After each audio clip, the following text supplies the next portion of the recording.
the lower carbohydrate intake has negative impact on the thyroid system. I don't know if he knows this, that tea tree induces gluconeogenesis.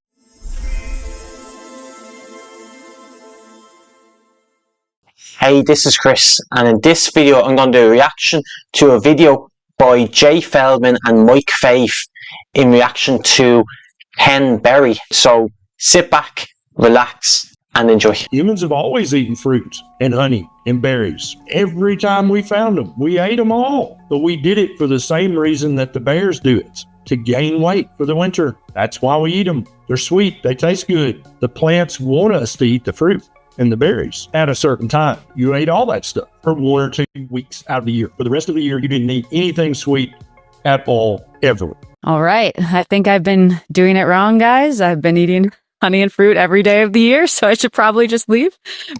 Yeah, you have been doing it wrong. Fruit isn't available year-round, and if you look in nature, you can't get much plant material that's edible. A lot of the berries, they're very small and they might only feed you for a couple of hours, and some of them are actually poisonous. If you went into nature now, there's very little vegetation that you could actually eat. Mike, what was your reaction to this?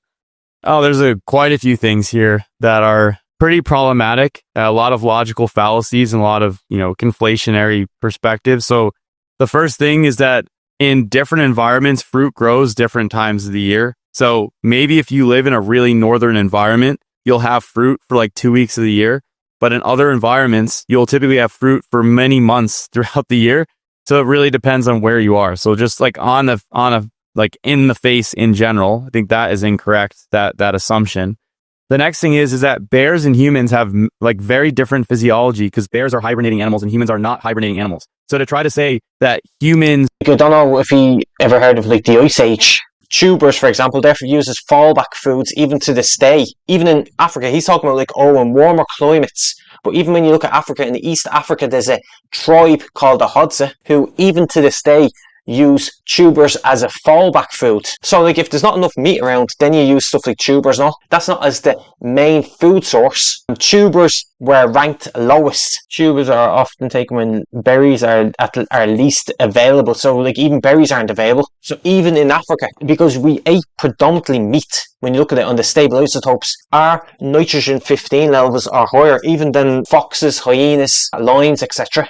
The bears don't necessarily eat fruit to get fat for the winter per se, or the sugars, the fructose in the fruit doesn't necessarily make the bears fat in and of itself. What makes the bears fat is they have a huge change in...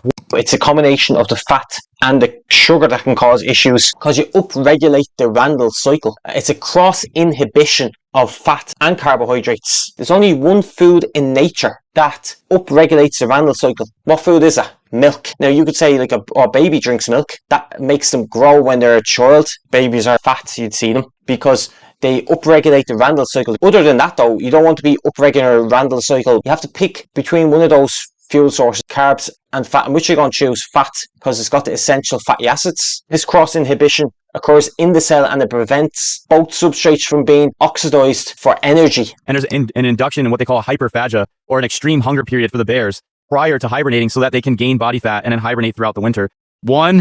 Fruit can be, depending on where you are, fruit is available for much longer than 2 weeks, not to mention other carbohydrate sources. I know fructose was the major thing here. 2, if you're eating fruit all year round, it hasn't vine ripened.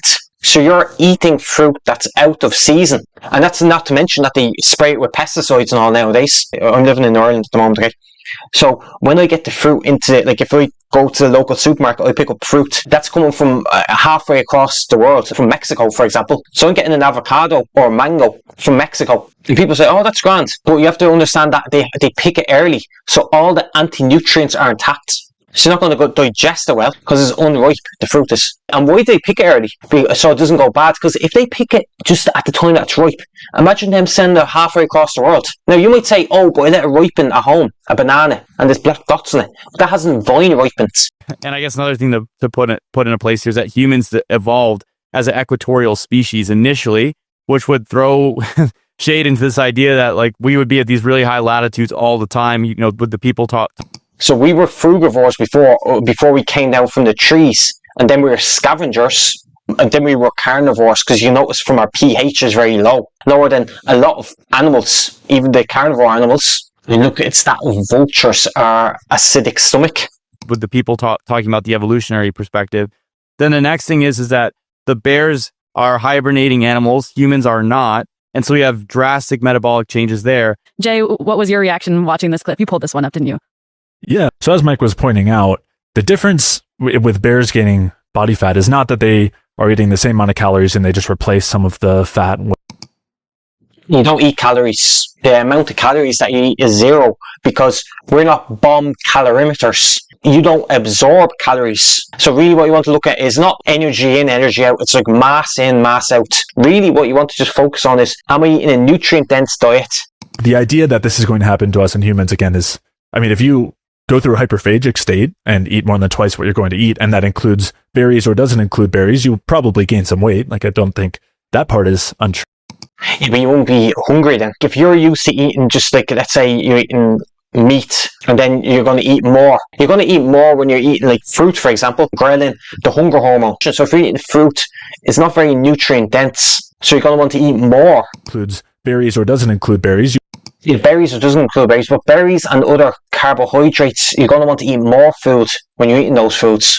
You're not going to want to eat more foods when you're just eating meat. Because if you'll be full quicker on meat, generally speaking. Some people aren't now, especially if you're just transitioning over to a carnivore diet, you're not going to be full. But if you're going to start eating berries and all along with it, or have a snack of berries during the day, then you're going to probably want to eat more food in general. When you have animals that are way closer to us, our closest living relatives that you can look at, and they also eat a ton of fructose. But guess what? They don't gain lots of body fat. So we can look at chimpanzees, for example, that are eating 60 to 100% of their diet from fruit. Obviously, we have a very small cecum now, so we can't handle stuff like fiber, for example, and the sugar. Like, they have a different digestive tract from us. And like we talked about before, a lot of the animals though, including chimpanzees and all, gorillas, etc., they actually don't consume a high carb diet. They break it down into short chain fatty acids. Very high fructose diets, and their body fat percentage, not only is it low, it's like way lower than ours. If you look at bonobos, the male body fat. These primates contain a larger cecum than us, so they can consume that fiber better than us. I'm actually going to do a review of another video with Jay Feldman and Mike Fave in it. They talk about gluconeogenesis and all, which I talked about before. Let's jump into that. Our muscles only use X amount of glycogen, and if you're sedentary, you're not going to completely refill it, which completely kind of neglects the fact that our liver stores glycogen for other tissues in our body, especially our central nervous system. Which brings us to the whole gluconeogenesis and the lower carbohydrate intake. It's known that the lower carbohydrate intake has negative impact on the thyroid system. And then on top of that, if you go low carbohydrate, high protein intake. We'll just rewind back there for a second to what you said about the thyroid and gluconeogenesis. Intake. It's known that the lower carbohydrate intake has negative impact on the thyroid system. I don't know if he knows this, that T3 induces gluconeogenesis. So if he's saying that gluconeogenesis is bad, T3 induces gluconeogenesis. That's one of the main drivers behind gluconeogenesis. So it's kind of contradictory what he's saying here. If he's saying that gluconeogenesis is bad, then, you want the T3 to be lower. So he has to get his story straight. And then on top of that, if you go low carbohydrate, high protein intake, then you have a negative impact on the stress systems where you bump up cortisol to help. Stress systems where you bump up cortisol. We have cortisol in our body for a reason. Like I talked about before, if you wake up out of bed in the morning, your cortisol goes up. Does that mean waking up in the morning is stressful? Through gluconeogenesis, right? If you do a low carb diet, what they actually noticed, like I showed in another video on gluconeogenesis, is that the cortisol actually goes back down to baseline after 3 weeks. So it's only temporarily higher cortisol. Then it goes back down to baseline. If it's not chronic, then it's not a problem. And you see that, like we talked about the gluconeogenesis of 3 enzymes, including PepsiK, pyruvate carboxylase, and fructose 1,6-biphosphatase. So gluconeogenesis is not a bad thing. It actually keeps our blood sugar levels stable. Cortisol, like if you say, but too much cortisol, okay? First off, you have to get straight between stress and distress. It's not stress if there's a little bump in cortisol. Again, that's going to happen either way as well, gluconeogenesis. It's just if you see it chronically high, but again, you see it because there's 3 enzymes, and once it serves that function of those 3 enzymes, then it goes down to baseline. Clear all the ammonia that you get from turning that protein into carbohydrate, because It's not only protein, it's also lactate and glycerol as well. It's mainly glycerol and lactate, not protein, because gluconeogenesis is demand driven and the body prefers lactate, the Cori cycle, and glycerol from fat.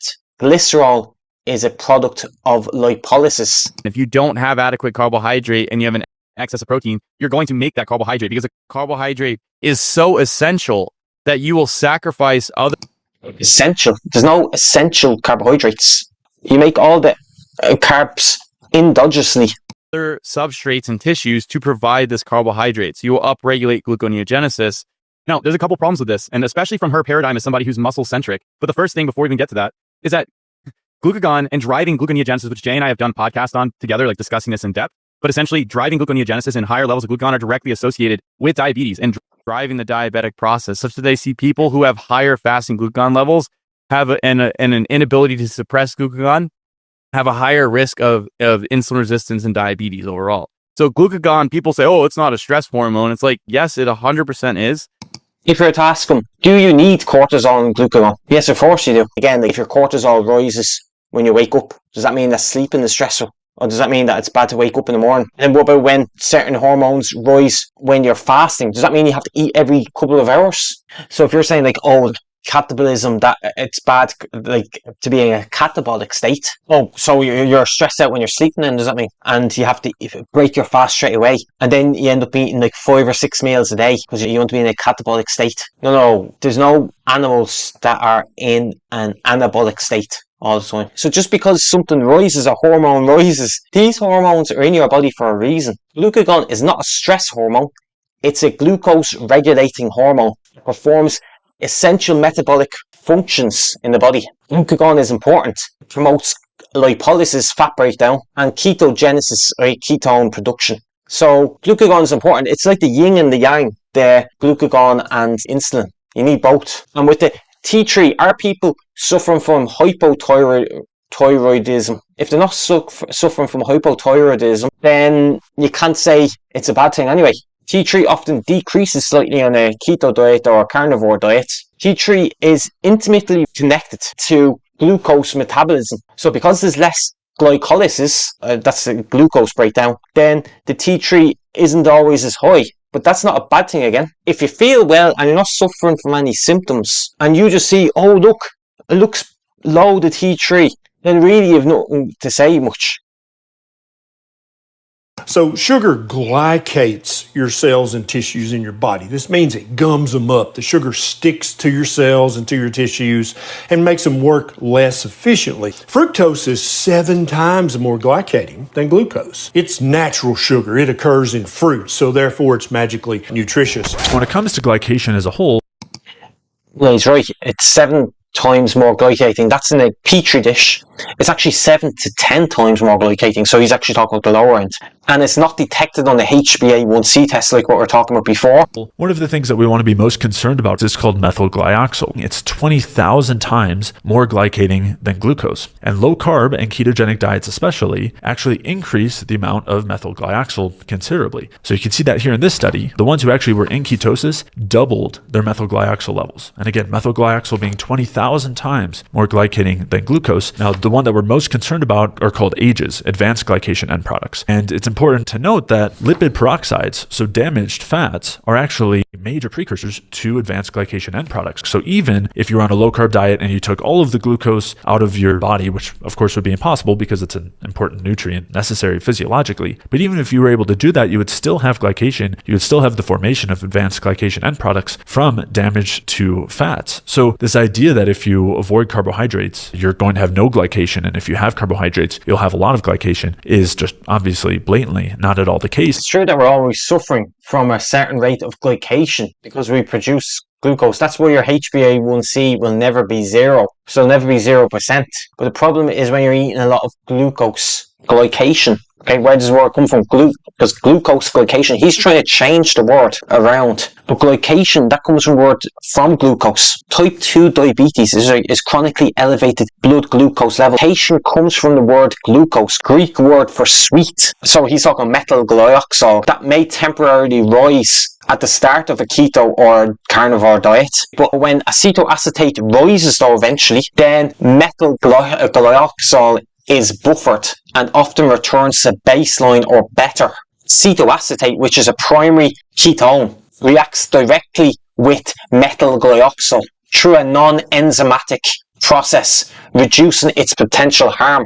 If you want to talk to me one-on-one, okay, and get a free coaching call, then DM me the word READY, READY, on Instagram at HealthierNowChris, and we can do a free call together and talk about, like, if you're having problems with weight stall, then we can talk about that and try to get you to the next stage. And if you want any more content like this, then make sure to like, share, comment and subscribe, and I'll say so.